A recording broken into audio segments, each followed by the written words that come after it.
नमो ज्ञानेश्वरा नमो ज्ञानेश्वरा। निवृत्ती उदारा सोपान देवा। मुक्ताबाई नमो त्रिभुवन पावनी। आद्यत्रय जननी देवांची जयांचे केलिया स्मरण। होय सकळ विद्यांचे अधिकरण। तेचे वंदू श्रीचरण श्रीगुरूंचे ते नमस्कारुनी आता। अर्जुन उवाच दृष्ट्वेमं स्वजनं कृष्ण युत्सुं समुपस्थितं सीदन्तिं गात्राणि मुखं च परिशुष्यति वेपथुश्च शरीरे मे रोमहर्षश्च जायते गाण्डीवं स्रंसते हस्तात् त्वक्चैव परिदह्यते न च शक्नोम्यवस्थातुं भ्रमतीव च मे मनः। तो म्हणे अवधारी देवा, म्या पाहिला हा मेळावा तव गोत्रवर्ग आघवा देखिला येथ।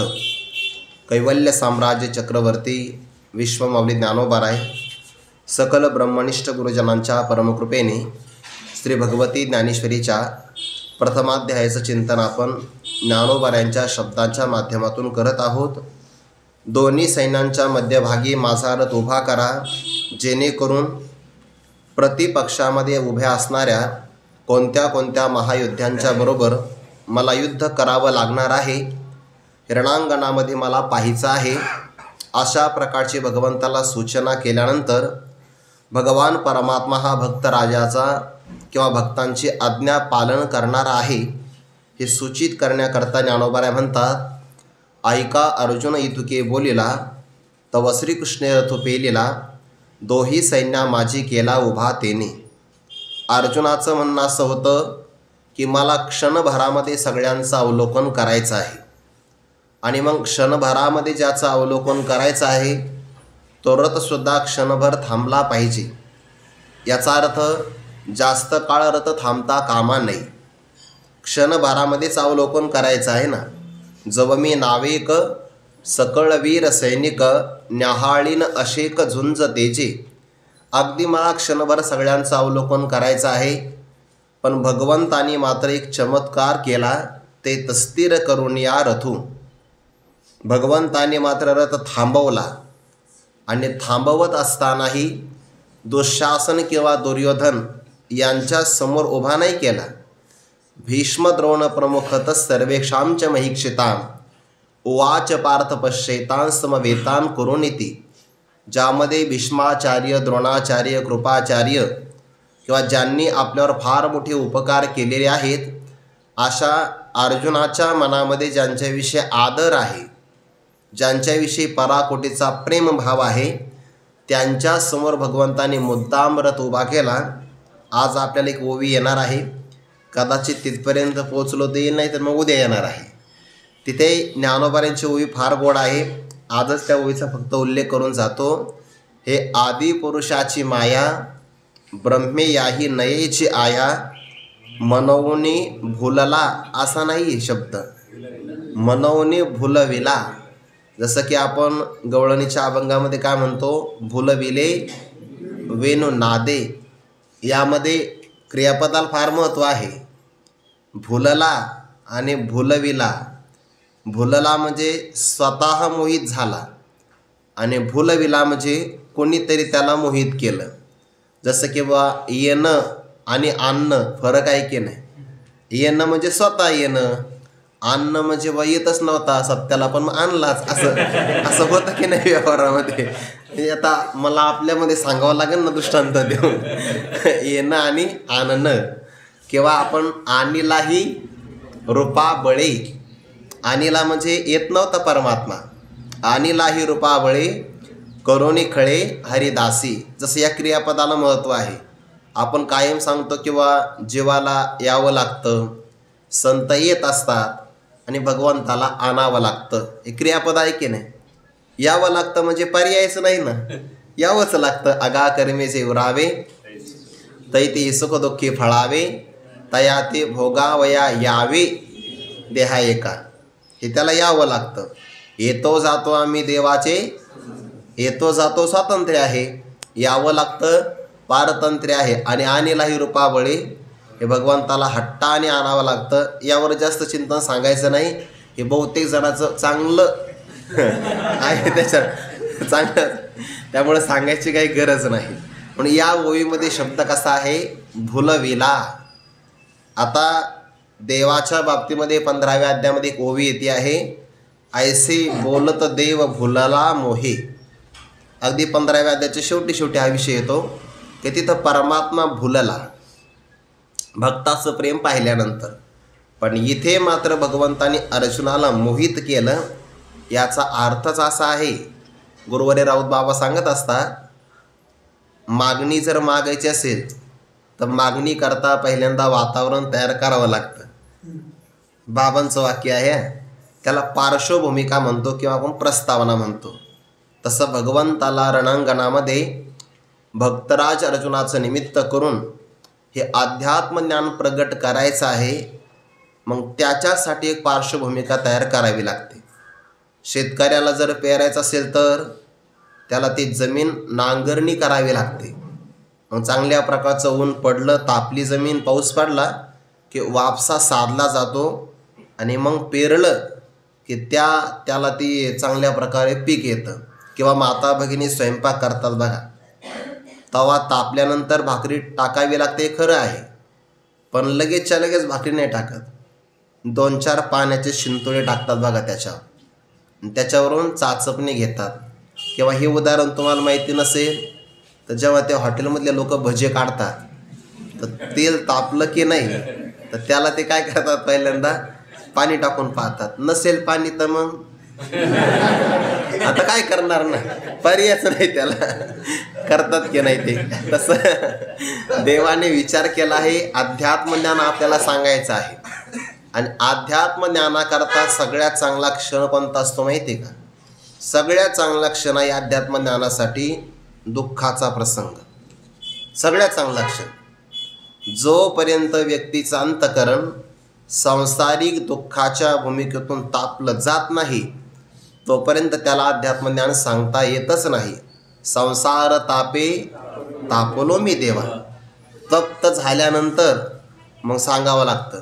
म्हणून तुम्ही कोणतेही प्रसंग बघा, तुम्ही परीक्षिती राजाला जेव्हा भागवतासारखा उपदेश केला, परिणाम 7 दिवसामध्ये मृत्यू येणार आहे. किंवा इथे भक्तराज अर्जुनाला जेव्हा हे अध्यात्मज्ञान सांगायचं आहे तेव्हा भूमिकाच आहे ना, न धरत अश्रुपात आली, रडण्याचाच प्रसंग आहे सगळा. जेव्हा व्यक्ती सांसारिक दुःखाला उबगतो, याचा अर्थ असा आहे, संसाराच्या दुःखाला उबगतो कोण? ज्याला संसाराचं अनित्यत्व कळतं, क्षणभंगुरत्व कळतं, किंवा संसारातल्या सगळ्या विषयाचं आगमापायित्व कळतं. तैसी संसाराया समजता जाणी जे अनित्यता, ते वैराग्य दवडिता पाठी लागे. याचा अध्यात वैराग्य येणार आहे. न कांक्षे विजयम कृष्ण न च राज्यम सुखानिच किन्नो राज्येन गोविंद किम भोगैर्जीवितेन वा. ही सगळी वैराग्याची भूमिका आहे. म्हणून संसारामध्ये अध्यात्मज्ञानाचा उपदेश एरवी जर आपण पाहिलं तर सुखवस्तू लोकांना हा उपदेश तेवढा पचत नाही जेवढा दुःखाने गांजलेल्या लोकांना अध्यात्मज्ञान चांगल्या प्रकारे पचत असतं. म्हणून ही सगळी भूमिका, याचा जर विचार केला तर आपणही याच भूमिकेतून कधी ना कधी जाणारच आहे. बघा, आपल्यालाही जीवनामध्ये कायम युद्धाचे प्रसंग येतातच. रात्रंदिवस आम्हा युद्धाचा प्रसंग. फक्त भक्तराज अर्जुनच युद्धभूमिकेवर उभे आहेत असं नाही, आपणही जीवनामध्ये युद्धाच्या रणांगणावरच उभे आहोत. आणि म्हणून ज्याला जीवनामध्ये युद्धाला सामोरं जायचं असेल त्या व्यक्तीला भगवद्गीतेच्या उपदेशाची अत्यंत आवश्यकता आहे. फक्त इथे अर्जुनालाच मोह झाला आणि मग भगवंतांनी त्यांच्याच करता गीता सांगितली असं नाही. भक्तराज अर्जुनाचा मोह तर व्यापक आहे. आपला मोह तर कशामध्ये असेल काही सांगता येणार नाही.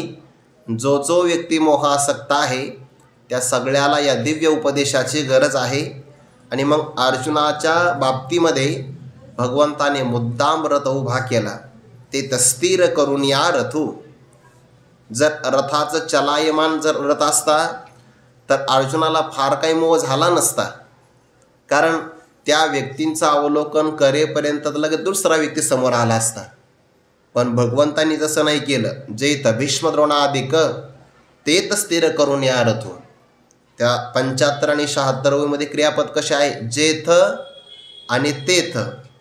ज्या ठिकाणी भीष्म द्रोणाधिक होते बरोबर देवाने तेथ म्हणजे त्याच ठिकाणी रथ थोडासा स्थिर केला. आणि मग अर्जुनाने अवलोकन केलं आपल्याही पक्षामध्ये नातेवाईकच आहे, समोरच्याही पक्षामध्ये नातेवाईकच आहे.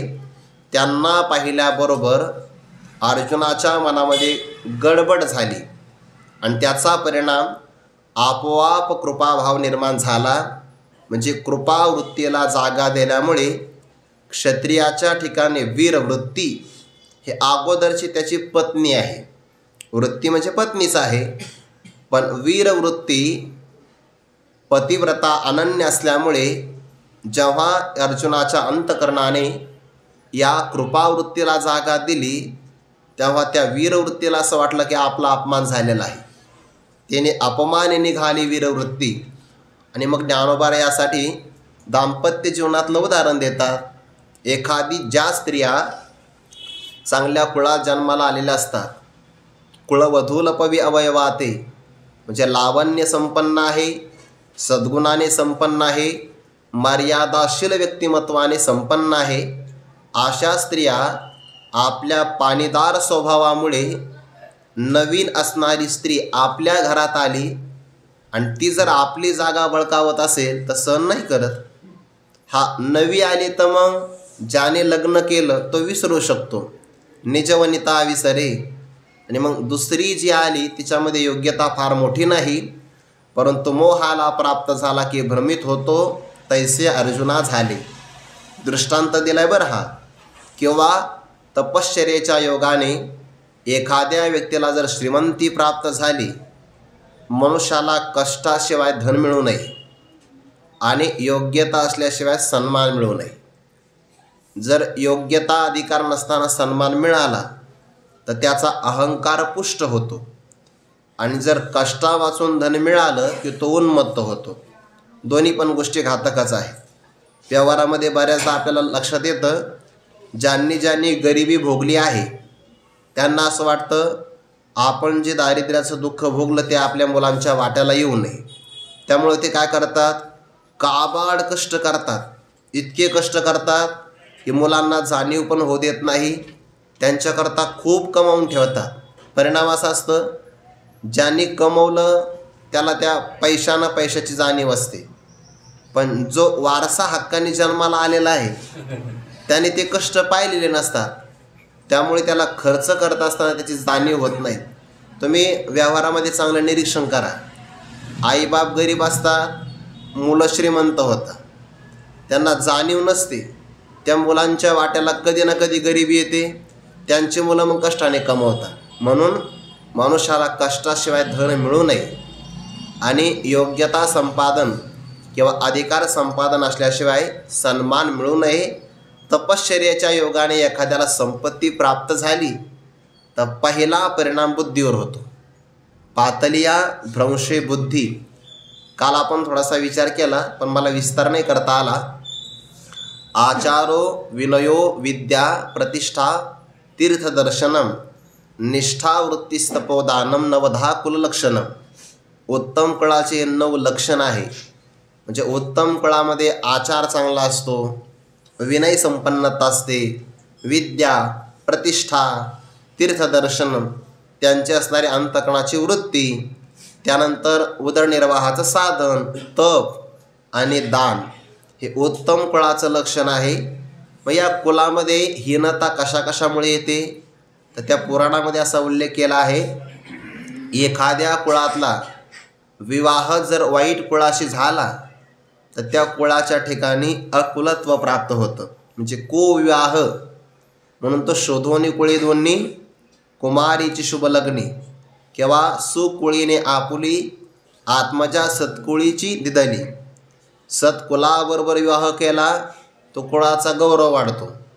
पण एखादा उत्तम कुळातला व्यक्ती असेल आणि नीच वर्णातली किंवा नीच कुळातली स्त्री असेल आणि यांचा जर वाईट विवाह झाला तर त्या कुलाच्या ठिकाणी अधपतन ठरलेलंच आहे. म्हणून उत्तम कुळाचं जसं लक्षण आहे तसं त्या कुलाच्या अधपतनाच्या पण लक्षणाचा विचार केला. खूप विस्तार आहे त्याचा. त्यामध्ये आणखीन एक विचार आहे. अभक्षभक्षण जर केलं तर उत्तम कुलाला सुद्धा नीचपणा प्राप्त होतो. वाईट विवाह झाला तरीसुद्धा कुलामध्ये हे अकुलत्व प्राप्त होतं. परस्थित धर्मशास्त्रामध्ये विचार आला. भाव असा की तपाच्या योगाने पहिला परिणाम बुद्धीवर होतो, तसं अर्जुनाला झालं म्हणे. आणि मग विरक्त पुरुषाला रिद्धी मिळाली की वैराग्यसिद्धी आठवत नसते. तसं अर्जुनाच्या अंतःकरणामध्ये कृपावृत्ती आल्यामुळे वीरवृत्तीचं स्मरणच राहिलं नाही. का बरं? अंतःकरण कारुण्याला देऊन टाकलं. आणि मग जशी कृपावृत्ती म्हणेल तशा प्रकारे त्यांचं आचरण किंवा वचन प्रगट झालं. ज्ञानोबा म्हणतात, मंत्र जाणणाऱ्या पुरुषाकडून मंत्र उच्चारामध्ये प्रमाद झाला तर तो मांत्रिक दुसऱ्याचं भूत उतरविण्याकरता गेलेला असतो. मग त्याने ते पदार्थही आणलेले असतात. काळे तीळ, काळे जिरे, काळे उडीद, मला एवढीच माहिती, जास्त ते सगळे पदार्थ घेऊन तो लिंबू असं घेऊन गेलेला असतो. आणि मग ते मुहूर्त वगैरे असतात त्याने ते पाहिलं. पण ज्याच्या अंगातलं त्याला भूत काढायचं असेल, जैसा ग्रहाती अनुमान पंचाक्षरी अनुमानिका, पंचाक्षरी विद्या जाणणारा आतमध्ये कोणता ग्रह गेला म्हणजे भूत प्रेत पिशाच्या बाधा त्याचं तो अनुमान घेतो उतरविण्याचा प्रयत्न करतो. तर काही भूत बिचारे फार प्रामाणिक असतात. त्यांना कोळशावर तुपाचा थेंब टाकला तेवढ्यामध्ये ते अल्पसंतुष्ट ते निघून जातात. काहींना शिळ्या भाकरी दिल्या तरी ते संतुष्ट होतात बघा. पण काही काही लयच विद्वान असतात. खरं आहे ते मांत्रिक जेव्हा त्याला अंगातून काढायला जातात तर मांत्रिकाचा मंत्र चुकला की तो आतून सांगतो, अरे मंत्र असा म्हण. याचा अर्थ काय? तो उतरत नाही बघा. आणि मग त्याच्या मनामध्ये असा विचार येतो की याच्या शरीरात राहून काय करायचं? मांत्रिक तर चांगला विद्वान आहे, आपण त्याच्या अंगात जाऊ. मंत्रज्ञ पुरुष जर बरळला, मंत्रोच्चारात प्रमाद झाला तर त्या भूताचा संचार त्याच्याच अंगामध्ये होतो. म्हणून मंत्र चळे थोडा धडचे होई वेडा, इतकं सावध राहावं लागतं त्यामध्ये. आणि मग तो बरळतो बघा. तसा धनुर्धर महामोहाने आकळला गेला. परिणाम ज्ञानोबा 2 वयामध्ये सांगतात, मनोनी असता धीर गेला, हृदया द्रव आला किंवा द्राव आला, जैसा चंद्र करी. तर दुसरा कोणता पाठ आहे? जैसा कळी शिवतला सोमकांत. चंद्र कळी असा अर्थ घ्यावा लागतो. असलेलं धैर्य निघून गेलं, हृदय द्रवीभूत झालं, हृदयाला पाझर फुटला. उदाहरण देतात, ज्याप्रमाणे चंद्र किरणाचा स्पर्श झाला की सोमकांत नावाचा मणी पाझरतो, तशी अर्जुनाची अवस्था झाली. तया परिपार्थ अतिस्नेह मोहित, मग सखेद असे बोलत श्री अच्युतीसी. एवढ्या सोयीचा फक्त भाव काल राहिला होता. तया परी पार्थ, पार्थ म्हणजे पृथापुत्र, अर्थात हा आता पुरुष स्वभावाला मुकला आणि ममत्व ज्या ठिकाणी असतं अशा स्त्री स्वभावाला प्राप्त झाला. हे सूचित करण्यासाठी तया परी पार्थ. आता मोहाला तर 2 जण प्राप्त आहे बघा. याच अध्यायाच्या पहिल्या श्लोकाच्या खाली पहिली सुवी आहे. तरी पुत्रस्नेहे मोहितो. पुत्रस्नेहामुळे मोहित कोण आहे? धृतराष्ट्र. आणि अर्जुन पण मोहितच आहे की नाही? पण दोघांमध्ये थोडासा फरक आहे. एकाचा स्नेह सगळ्यांच्यासाठी आहे म्हणून अतिस्नेहे मोहितो हे अर्जुनाचं आहे. आणि एकाचा स्नेह फक्त मर्यादित पुत्रापर्यंत आहे म्हणून पुत्रस्नेहे मोहितो. दोघंही मोहालाच प्राप्त झाले बरं. आणि जो मोहाला प्राप्त झाला तो गीतेच्या श्रवणाचा अधिकारी आहे. फक्त फरक असा आहे, ज्याचा मोह मोठा असेल त्याला बोध लवकर होईल, आणि ज्याचा मोह मर्यादित असेल ते अंधू तोही अवसरी सुखिया झाला, त्याला शेवटी ज्ञान प्राप्त होईल. फरक एवढाच आहे. म्हणून मनुष्याने एकतर कोणाच्या स्नेहामध्ये अडकूच नाही. आणि जर स्नेहच करायचा असेल तर त्या स्नेहाला व्यापकत्व असावं. म्हणजे आपलं प्रेम सगळ्या जगावर असावं, ही व्यापकत्वाची भूमिका आहे ना. अर्जुनाच्या मनामध्ये प्रेम आहे, पण कुणाकरता? स्वकीयाकरताच आहे असं नाही, परकीयांकरता सुद्धा. म्हणून काही ठिकाणी कृपया अपरया असा एक शब्द आलेला आहे बघा. म्हणजे जे परके आहेत आणि जे आपले आहेत, या दोघांच्याही विषयी अर्जुनाच्या मनामध्ये चांगल्या प्रकारचं प्रेम आहे, दयाभाव आहे आणि त्याची कृपावृत्ती मोठी आहे. म्हणून तर अर्जुनाला गीता सांगता सांगताच पूर्ण ब्रह्म झाला पार्थ. आणि धृतराष्ट्राला अंधू तोही अवसरे सुखिया झाला, अंतिम काळामध्ये बोध फलीभूत झाला. भाव असा, ज्याला ज्याला मोह असेल तो गीता श्रवण करण्याचा अधिकारी आहेच.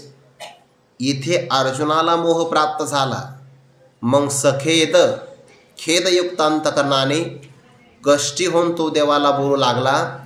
अर्जुनावर झाला परिणाम, पण देवावर काहीच नाही. म्हणून श्री अच्युतेसी शब्द असा आलाय बघा. भगवान परमात्मा अर्जुनाचं धैर्य गेलं म्हणजे धैर्यापासून च्युत झाले. देवाचं धैर्य नाही गेलं, देव आपल्या धैर्याने संपन्नच आहे. देवाच्या मनामध्ये कोणाच्या विषयी मोह निर्माण झाला नाही, म्हणून तो श्री अच्युत, तो च्युत नाही झाला, पतनाला प्राप्त नाही झाला, किंवा तो रथापासून चलबिचल करणाराही झाला नाही. म्हणजे भाव असा, जर रथावर दोघे आरूढ असेल आणि एखादा व्यक्ती आपल्या स्वभावापासून च्युत झाला असेल, तर त्याला समजावून सांगण्यासाठी दुसरा व्यक्ती तरी कमीत कमी अच्युत असलाच पाहिजे. आपण प्रवासाला निघतो बघा, कधी कधी भीती वाटते की नाही, तर एक मनुष्य भित्रा असेल तर चालेल, पण दुसरा मात्र चांगला धाडसी असला पाहिजे. नाही तर ज्याच्या आधाराने आपण चाललो तो नाही, तुला भीती वाटते का रे, तोच आपल्याला विचारतो, असं व्हायला नको. म्हणून इथे अर्जुनाची जरी अशी अवस्था झाली असेल तर ज्ञानोबा म्हणतात, काळजी करू नका, भगवंतावर काही परिणाम झाला नाही. श्री अच्युतेसी तो असं बोलू लागला. काय म्हणतात? अर्जुन उवाच पदच्छेद दृष्ट्वा इमं स्वजनं कृष्ण युत्सुं समुपस्थितं सेदन्ते मम गात्राणि मुखं च परिशुष्यति वेपतोः च शरीरे मे रोमहर्षः च जायते गाण्डीवं स्रंसते हस्तात् त्वक् च एव परिदह्यते न च शक्नोमि अवस्थातुं भ्रमति इव च मे मनः. हा झाला पदच्छेद.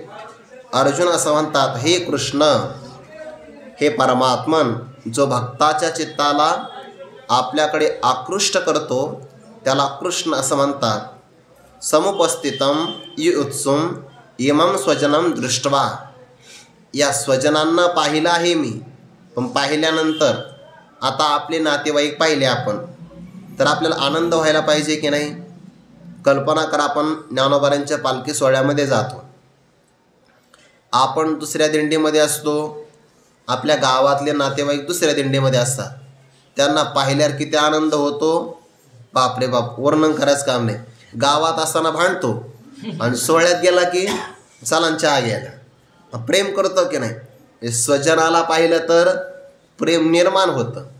मग अर्जुनाने जर स्वजनांना पाहिलं तर प्रेम का निर्माण झालं नाही? त्याचं कारण हे स्वजन भेटण्याकरता नव्हते आले ना, युत्सुम, हे युद्धाकरता एकत्र आलेले आहे. ते पाहिल्यामुळे दुःख होते बघा. हे जर युद्धाकरता एकत्र आले नसते आणि एरवी आले असते तर मग आनंद झाला असता. पण जेव्हा युद्धाकरता हे सगळे माझे स्वजन एकत्र आले, त्याचा परिणाम असा झाला, मम गात्राणि सिदन्ति, माझे सगळे अवयव शिथिल होऊन गेले. याचा अर्थ अंगामध्ये बळ अवसान राहिलं नाही. त्यानंतर च मुखम परिशुष्यती, माझं तोंड मुख कोरडं पडत आहे. शुष्यती म्हणजे शोषून चाललं आहे, त्याला पण उपसर्ग लावला, परिशुष्यती, सगळ्या बाजूला ते मुख घसा कोरडा पडत आहे. हा भाव आहे बघा. हे लक्षणं चांगले नाही. हे कशाकरता चांगले नाही? युद्धाला निघताना जर असं होत असेल तर ही लक्षणं चांगली नाही. कधी कधी आपण दवाखान्यामध्ये जातो, ज्याला आपण भरती केलं आणि त्याला जर त्या ऑपरेशन थिएटर म्हणतात का, त्याच्यामध्ये नेलं तर मागच्याच मनुष्याला अगोदर भरती करावं लागतं. असं घडतं कधी कधी. त्याचं पाहून काही लोक तर एवढे अधिकारी असतात, दुसऱ्याला इंजेक्शन देण्याकरता जरी डॉक्टरांनी सुई काढली तर याला चक्कर येते. हे सगळे परिणाम चांगले नाही. धैर्याचा अभाव असतो. तर मलाही तसं होत आहे. मला म्हणजे भक्तराज अर्जुन मलाही बऱ्याच वेळा असं झालं ना, जास्त समाज पाहिला की सिद्धांती मम गात्राने मुखमच परिशुष्यते. मला नाही, तुम्हालाही झाला असेल पण तुम्ही सांगत नाही.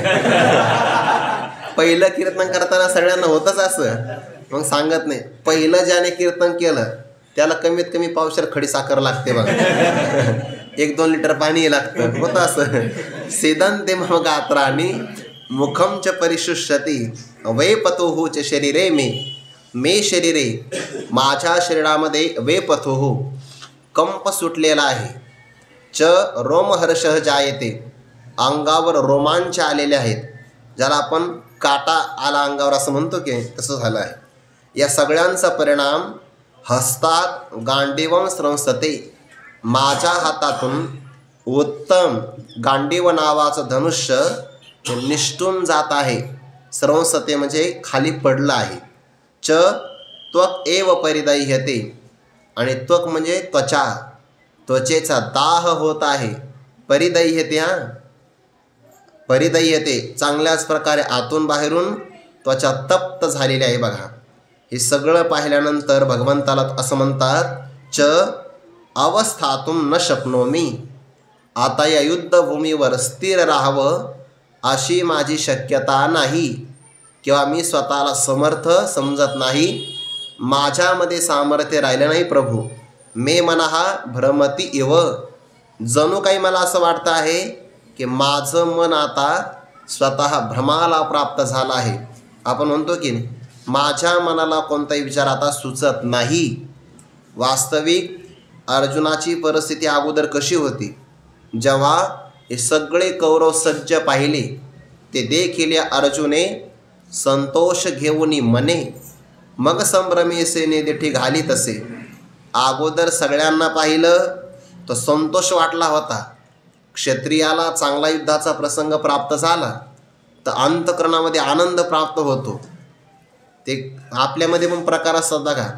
जास्त समाज जर पाहिला आणि वातावरण चांगलं जर असेल अनुकूल तर कीर्तनकाराला सुद्धा हुरूप येतो बा, उत्साह प्राप्त होतो. आणि मग ज्या अभंगावर त्यांनी अनेक कीर्तनं केली असतील तर तसं चिंतन नाही होत, त्यापेक्षा अपूर्व होतं. म्हणजे चांगल्या प्रकारे आपल्याला ती वातावरणातली असणारी देवता रंगदेवता सहाय्य करते. तसं क्षत्रियाला सुद्धा चांगल्या प्रकारची भूमिका पाहिली की हुरूप येतो, पण मावळला बघा तो उत्साह. या प्रसंगाला ही लक्षणं पाहिली तर असं वाटतं आहे की थोड्या श्लोकापूर्वी होणारे असणारे अर्जुन आणि नातेवाईकांना पाहिल्यानंतर, जवळून पाहिल्यानंतर झालेली अवस्था किती बदल होऊ शकतो, म्हणजे स्थिर राहू शकत नाही असा भाव प्राप्त झाला. यावर ज्ञानोबाने स्पष्टीकरण सांगतात पुढे. तो म्हणे अवधारी देवा, म्या पाहिला हा मेळावा, तव गोत्रवर्ग आघवा देखीला येतं. तो म्हणजे तो अर्जुना कोणता? तया परिपार्थ अतिस्नेह मोहित. आपल्या दोन्ही भागामध्ये उभ्या असलेल्या नातेवाईकांचं अवलोकन करणारा आणि अतिशय स्नेहामुळे मोहित झालेला जो अर्जुन, तो म्हणे देवा अवधारी. देवा इकडं लक्ष द्या बरं. अवधारी, म्या पाहिला हा मेळावा. मराठी भाषा बरं, म्या शब्द आलेला आहे. वापरावा आपण, काय अडचण नाही. माझा मराठाची बोल कौतुके. म्या पाहिला हा मेळावा, कारण त्याने देवाला असंच म्हटलं होतं ना, यावदेता निरीक्षेहम किंवा अवेक्षेहम. मी या सगळ्यांना पाहण्याची इच्छा करतो, मला निरीक्षण करायचं आहे, तोपर्यंत माझा रथ उभा करा, अशी भगवंताला आज्ञा दिली होती. भगवंताने तसंच काम केलं. आणि मग तो सांगतोच आहे की म्या पाहिला हा मेळावा. मग कोण कोण दिसलं? एकच शब्द सांगितलं, तव गोत्र वर्ग आघवा देखील येतं. अगोदर काय म्हटलं होतं? येथ आले असती आघवे, परिकवनेसी म्यातून जावे, हे रणी लागे पहावे म्हणून या. किंवा अगोदर म्हटलं होतं बहुत करुणी कौरव, हे आतुर दुस्वभाव, वाटिवा विनहाव बांधिती झुंजी. हे कौरव आहे, उतावळे आहे, दुष्ट स्वभावाचे आहे. अगोदरचे शब्द हे होते. म्हणजे केव्हा? रथ दोन्ही सैन्यांच्या मध्यभागी येण्याच्या अगोदर. आणि जेव्हा रथ दोन्ही सैन्यांच्या मध्यभागी आला तेव्हा शब्द बदलले. कोणते शब्द? गोत्रवर्ग आगवादे केला येतं. वर्ग म्हणजे समूह. हे सगळ्या माझ्या नातेवाईकांचा समूह आहे असं मी इथं पाहिलं. आणि तो भगवंताला सांगतोय, प्रभो हे संग्रामी उदित जाहले असती किर समस्त, पण आपण या उचित केवी होय. देवाला प्रश्न विचारला. हे नाम हा सगळा गोत्रवर्गांचा समूह संग्रामी उदित जाहले असती किर समस्त. कीर म्हणजे निश्चयाने हे सर्वच्या सर्व.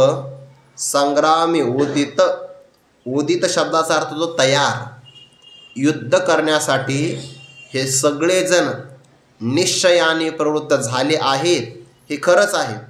म्हणून तर हे सगळेजण घरदार, प्रपंच, राज्य, मुलं, संपत्ती सगळं सोडून आले आहेत. हे युद्धाकरता एकत्र आले आहेत. पण आपण या उचित केवी होय. पण आपण मात्र युद्धाकरता तयार व्हावं. ही गोष्ट आपल्याला कशी बरं उचित होईल? केवी उचित होय? हे कधीतरी आपल्याला हे उचित होईल का? योग्य होईल का? भाव असाही सांगण्याचा. हे सगळेजण विचार न करता युद्धाला आलेले आहेत. किंवा युद्ध करत असताना सगळे नातेवाईकच आपल्यासमोर असणार आहे याचा विचार न करता हे सगळे आले आहेत. पण आम्हाला तर कळतं ना की हे सगळे आपले नातेवाईक आहे. मग आपणच आपले लोक कसे मारावे? आपण या उचित केवी होय. येणे नावेची नेनो काही, मज आपण पे सर्वथा नाही, मन बुद्धी ठाई स्थिर नोहे. येणे नावेची. येणे नावे म्हणजे कोणतं नाव? आपल्याला गोत्राच्या बरोबर युद्ध करायचं आहे. एवढं नुसतं नाव जरी ऐकलं, युद्ध तर बाजूलाच राहिलं, पण नातेवाईकांच्या बरोबर आपल्याला युद्ध करावं लागणार आहे. येणे नावेची एवढी फक्त वार्ता ऐकली. नेनो काही, माझ्यामध्ये काय झालं आहे नेनो मलाही सांगता येणार नाही. मज आपण पे सर्वथा नाही, मी स्वतःला सर्व प्रकारे इथे समर्थ किंवा शक्त समजतच नाही. पहा बरं, मन बुद्धी ठाई स्थिर नोहे. माझं मन आणि माझी बुद्धी आपापल्या ठिकाणी स्थिर नाही. संकल्प करणारं मन असतं आणि निश्चय करणारी बुद्धी असते. आता माझं मन युद्धाकरता संकल्प करत नाही आणि बुद्धी युद्धाकरता निश्चय करत नाही. जेव्हा आम्ही कुंती मातेचं दर्शन घेतलं तेव्हा कुंती मातेनं सांगितलं होतं की तुम्ही युद्धाला चालला आहात, एकतर युद्धामध्ये वीरगतीला प्राप्त व्हा, नाहीतर मग वीरश्रीची माला परिधान करून परत माझ्या दर्शनाला या. जेव्हा कुंती मातेची आम्हाला आज्ञा मिळाली तेव्हा मनामध्ये संकल्प युद्धाचा होता.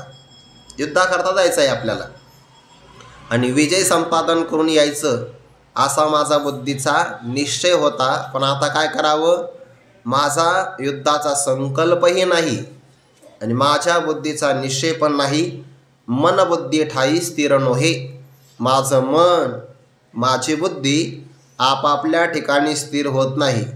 थोडंसं जर आपण बारकाईनं पाहिलं तर श्लोकामध्ये भ्रमती वच मे मनहा असं म्हटलं आहे.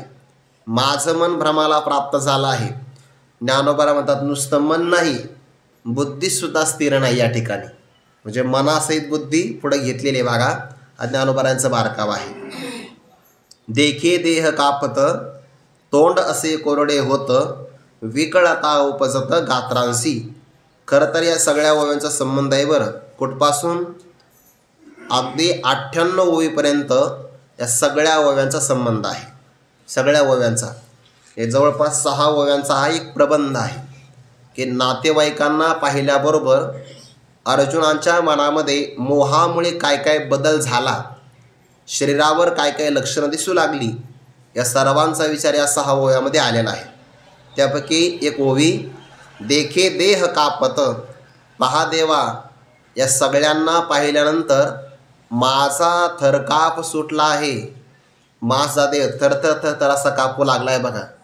भीतीमुळे मनुष्याच्या देहामध्ये कंप सुटतो. भीतीमुळे कंपायमान त्याचं शरीर होतं. देखे देह कापत. युद्धाकरता भित्रा मनुष्य चालत नाही.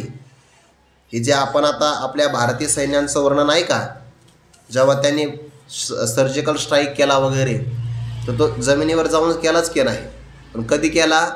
रात्री. पण ज्या याच्यामध्ये गेले ते जंगलामध्ये, त्या जंगलामध्ये हिंस्र श्वापद आहे, विषारी सर्प कधी पण येऊ शकतो, किंवा ज्या जमिनीवरून ते चालणार आहे तिथं घातक शस्त्र आणि अस्त्र बॉम्ब पेरलेले आहेत.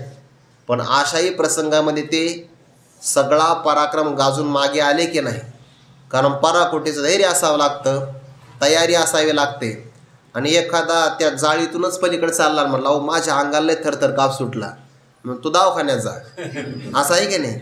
युद्धाकरता व्यक्ती निडर असावा लागतो. पण माझी तशी अवस्था नाही. देखे देह कापत. माझ्या अंगाला थरकाप सुटलेला आहे. तोंड असे कोरडे होतं. घसा कोरडा पडलेला आहे, शब्द निघणार नाही. कारण भीती वाटली की त्याच्या पहिल्या शरीरावर परिणाम झाला की पाणी कमी होतं बघा. तोंड असे कोरडे होतं. सगळं तोंड कोरडं होऊन चाललं आहे. विकळता उपचत गात्रांशी. सगळ्या अवयवाला, गात्र म्हणजे अवयव, सगळ्या अवयवाला व्याकुळपणा प्राप्त झाला. म्हणजे काय? अंगामध्ये त्राण, अवसान, बळ राहिलं नाही. सगळ्या अंगातली शक्ती अशी निघून गेली आहे. म्हणजे मला एक प्रकारे कमजोरी, उणीव, शक्तिहीनता प्राप्त झालेली आहे. सर्वांगा कांटाळा आला. सर्व अंगावर कांटाळा म्हणजे उदासीनता, किंवा कांटाळा म्हणजे काटा. कांटाळा शब्दार्थ काटा आला अंगावर. रोमांच उभे राहिले आहेत. अति संताप उपजला. मनामध्ये अत्यंत संताप, माझं मन तप्त झालं. आणि परिणाम मनात ताप आला की शरीरसुद्धा तप्त होत असतं बघा. जर आपल्याला भीती जास्त पराकोटीची वाटली ना, तर आपल्या श्वासाचा वेग वाढतो, हृदयाची धडधड वाढते, आणि अचानक आपलं शरीर गरम होऊ लागतं. अतिसंताप उपजला. परिणाम झाला तेथ बेंबळ हात गेला गांडीवाचा. बेंबळ म्हणजे ढिला, गांडीवाचा हात बेंबळ गेला असा तो अर्थ होतो. गांडीव नावाचं धनुष्य धारण करण्याकरता ज्या माझ्या हातामध्ये अत्यंत बळ आहे, आणि तोच हात आता काय झाला? ढिला पडला. ढिला म्हणजे त्याच्यातून कधी गांडीव नावाचं धनुष्य आता गळून पडलंय हे मला सुद्धा लक्षात येणार नाही. ते जानकी मातेचं स्वयंवर करायचं होतं ना, तर तेव्हा ते परशुरामांनी दिलेलं शिवधनुष्य होतं जनक राजाला. आणि मग ते शिवधनुष्य बाजूला जरी सरकायचं असेल, एखादी जागा स्वच्छ करायचं असेल, तर फार मोठ्या आकारातले मल्ल आणावे लागायचे. बऱ्याच प्रमाणामध्ये पैलवान लोक आले की धनुष्य उचलत नसायचे, ते फक्त बाजूला थोडीशी सरकवून ठेवायचे. एकदा जनकांनी पाहिलं की धनुष्याच्या खालची जागा सारवून घेतलेली आहे. मग विचारलं, इथं कोणी पैलवान आलेत का आज? आणि आज तर कोणीच आलं नाही. पण जानकी मातेला विचारलं, लहान होत्या त्या. सीता मातेला विचारलं, अरे हे धनुष्य कोणी उचललं, तू पाहिलं का? म्हणे बाबा मीच उचललं, तिथली जागा मी स्वच्छ केली. तेव्हा जनकाने विचार केला, ही साक्षात शक्ती आहे. ज्या अर्थी लहान वयामध्ये हिने शिवधनुष्य उचललं आहे, तर भावी जीवनामध्ये हिच्यासोबत लग्न करणारा व्यक्तीसुद्धा शिवधनुष्य उचलणाराच पाहिजे, दुसरा कोणी चालणार नाही. म्हणून त्यांनी पण ठेवला की जो कोण या शिवधनुष्याला उचलू शकेल. आणि दोरी सोडून ठेवली होती, कारण शिवधनुष्याला दाब देऊन मग ती प्रत्यंच्या दोरी बांधावी लागते. आणि त्याच्यामध्ये विशिष्ट प्रकारचा ताण आला तर मग त्यातून बाण सोडावा लागतो. मग या शिवधनुष्याला जो दोरी लावू शकेल किंवा उचलू शकेल तो हिचा भावी पती होईल. आणि मग सगळे ते वार्ता पसरले देशोदेशामध्ये. स्वयंवर आहे, मग सगळेजण तयारीनं आले बघा.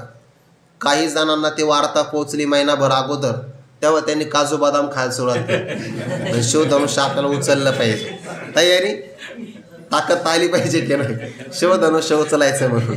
मग सगळे आले. आता मग ते मान द्यावा लागतो ताकदीनुसार. आता आपल्याकडं काय करतात, लहान मुलापासून कुस्ती सुरू करतात, मग मोठ्या मोठ्या कुस्त्या असतात.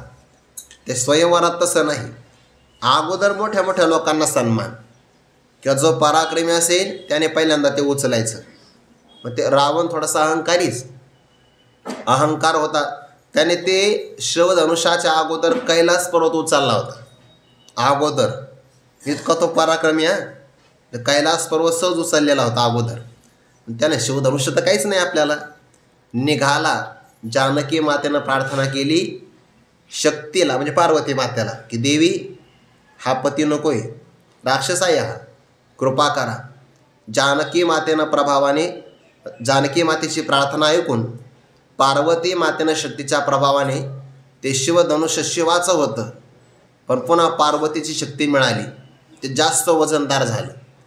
रावणाने ते उचललं थोडंसं, प्रत्यंच्या लावता लावता त्याच्या छातीवर पडलं.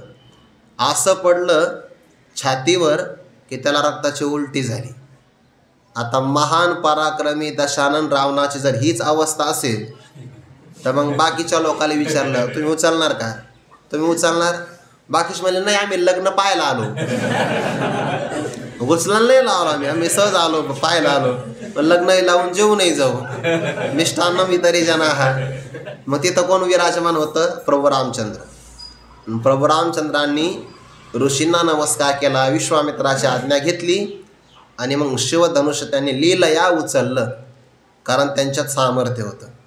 जसं शिवधनुष्य त्यांनी लीलया उचललं, तव लीला धनुष्य उचलिले पांडुकुमारी, तसं एक गांडीव नावाचं धनुष्यसुद्धा वजनदार आहे. पण काय अवस्था झाली, फक्त नातेवाईकांना पाहिलं, अंतकरणात मोह निर्माण झाला, तर मोहामुळे आपला शक्तीचा प्रभाव कमी झाला. परिणाम तेथं बेंबळ हात गेला गांडीवाचा. हेच गांडीव धनुष्य आहे, ज्याच्याबरोबर यांनी भगवान शंकरासोबत युद्ध केलं. हेच गांडीव धनुष्य आहे की ज्याने विराटाच्या दरबारामध्ये सगळ्या कौरवांना परास्त केलं. हेच गांडीव धनुष्य आहे ते की जिथं खांडव वनाला जाळून टाकलं. सगळा पराक्रम हाच आहे. किंवा राजसूय यागाच्या प्रसंगाला याच धनुष्याचा चमत्कार ऐकल्यानंतर सगळे राजे लोक यांचे दास्यत्व पत्करण्याकरता तयार झाले. पण परिणाम एवढा मोठा भक्तराज अर्जुनाचा पराक्रम असताना सुद्धा ते बेंबळ हात गेला गांडीवाचा. गांडीव नावाचा धनुष्याचा जो हात होता तो ढिला पडला. परिणाम ते न धरतची निष्ठले, परी नेनेचे हातोनी पडिले, ऐसे हृदय असे व्यापिले, मोहे येणे. ज्ञानोबा म्हणता ते न धरतची निष्ठले. अर्जुनाच्या लक्षात सुद्धा नाही आलं, त्याला आता आपण आवरून धरावं, ते हातातून निष्ठून गेलं बघा, निसटलं. पण कधी निसटलं? नेनेचे हातोनी पडिले, ते आपल्या हातातून पडून गेलं आहे याची सुद्धा जाणीव राहिली नाही. का? मनबुद्धी ठाई स्थिर नोहे. इतकं मोह मनुष्य व्याकुळ, मोह हा मनुष्याला इतकं व्याकुळ करू शकतो बघा, इतका परिणाम करू शकतो. नेनेचे हातोनी पडिले, ऐसे हृदय असे व्यापिले, मोहे येणे. अशा प्रकारे भक्तराज अर्जुनाचं हृदय मोहाने संपूर्ण रूपाने व्यापून टाकलं. एवढा परिणाम झाला बघा. अजून तर प्रत्यक्ष युद्धाला प्रारंभही झालेला नाही. युद्धाला प्रारंभ झाला मग जर कोणी समोर आलं तर काय काय अवस्था होईल हे नाही सांगता येणार. पण अजून युद्ध आपल्याला करायचं आहे, भविष्यामध्ये हा प्रसंग येणार आहे. याची वर्तमान काळामध्ये फक्त चाहूल लागली तर एवढा परिणाम झाला. ऐसे हृदय असे व्यापिले, मोहे येणे. म्हणे या हृदयाचं लक्षण काय आहे? अर्जुनाचं हृदय सामान्य नव्हता. ज्ञानोबाराय त्या हृदयाचं वर्णन करतात आणि त्या हृदयाला पुन्हा शिथिलता आणणारा हा स्नेहभाव आहे, प्रेमभाव आहे. त्याच्याविषयी आश्चर्य व्यक्त करतात.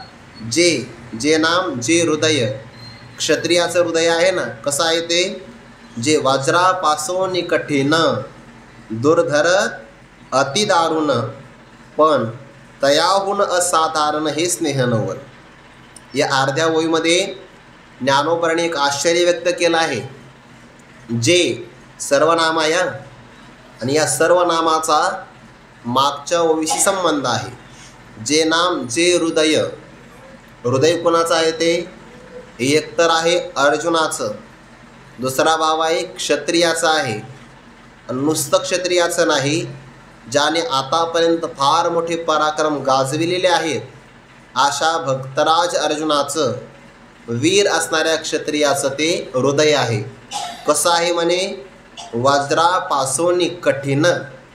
क्षत्रियाच्या अंगावर किती जरी घाव झाले ना तर त्याला त्या अंगावर घडलेल्या घावाचं काहीच वाटत नाही. बघा, ज्ञानोबरायांनी बहुतेक 7व्याच अध्यायामध्ये ते वर्णन केलेलं आहे ना. जैसा भरले या त्रिभुवना आत एक एक चांग अर्जुना, निवडून की जे सेना लक्षवरी, की तयाही पाठी, जे वेळी लोह मांसा ते घाटी, ते वेळी विजयश्रीच्या पाठी एकची बैसे, तैसे आस्थेच्या महापुरी, रिगताती कोटीवरी, परिप्राप्तीच्या पैलतिरी विपाईला निघे. हे उदाहरण देत असताना संपूर्ण भरलेल्या त्रिभुवनातून एक एक मनुष्य चांगला निवडावा. जग भरलेलं आहे लोकांनी, त्या लोकातून एक एक व्यक्ती चांगला निवडावा आणि जे एक एक निवडले आहे त्यांची निवड करून लाखापर्यंत सैन्य तयार करावं आणि ते सैन्ययुद्धाला पाठवावं. रणांगणामध्ये गेल्यानंतर ज्या प्रसंगाला लोह मांसा ते घाटी, जे लोखंडाचे बाण, शस्त्र किंवा अस्त्र मांसाचे लचके तोडून घेतात, मग काही जण मारतात, काही जखमी होतात आणि या सगळ्या संकटाला पार करून एखादाच व्यक्ती पुढे जातो आणि विजयश्रीची माला परिधान करून पुन्हा माघारी येतो. त्याच्या अंगावर किती जखमा झाल्या हे तो सांगत नाही. बघा, तुम्ही एखाद्या सैनिकाची मुलाखत बघा, त्यांना विचारलं तुम्हाला गोळ्या कुठं कुठं लागल्या आहे, ते सगळं सांगतात. बघा, पायात एवढ्या लागल्या, हाताला दंडाला एवढ्या गोळ्या लागल्या, छातीला पण गोळ्या लागल्या. तर त्यांना आपल्याला लागलेल्या जखमा दाखविण्यामध्ये पराक्रम वाटत असतो आणि आहेच ते पराक्रमाचं लक्षण. म्हणजे शस्त्र आणि अस्त्राचे घाव आम्ही स्वतः सहन केले. क्षत्रियाचं हृदय इतकं मजबूत असतं. शरीर तर मजबूत आहेच आहे, पण हृदयसुद्धा त्याहीपेक्षा कठीण असावं लागतं. समोर मरण दिसतं आहे आणि तरीसुद्धा मातृभूमीचं रक्षण करायचं का? वज्रापासून कठीण. मी एक उदाहरण ऐकलं होतं. क्षत्रिय किती बलवान असतो. एक राजा आपल्या नातवाला घेऊन गेला हजामत करण्यासाठी. तर नातवाची हजामत झाली, तो स्वतः हजामत करायला बसला. योगायोगाने म्हणा चुकीनं म्हणा, जुन्या काळात ब्लेड नसायचं.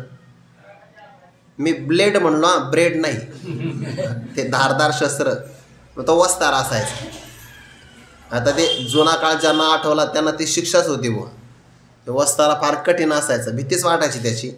कारण प्रत्येक व्यक्ती आला की मग त्याला धार लावायची त्या वस्ताऱ्याला. म्हणजे धार लावता लावता राजाला थोडीशी जखम झाली. रागावला तो राजा. तो नावी म्हटला, काय म्हणे, तुम्हाला एवढीशी जखम सहन होत नाही? तुम्ही स्वतःला क्षत्रिय म्हणता. आता ते जखम झाली हे खरंच होतं ना, पण राजाचा अधिकार त्या नावी व्यक्तीला काय कळणार? राजाला राग आला आपला अपमान केल्यामुळे. तुला, अरे मला जखम झाली याचं तुला वाटतंय ना, आता तुझ्यात आणि माझ्यात काय योग्यता मी तुला सांगतो. दरबार भरवला, पहार, लोखंडी पहार असते की नाही, ती पहार आणली.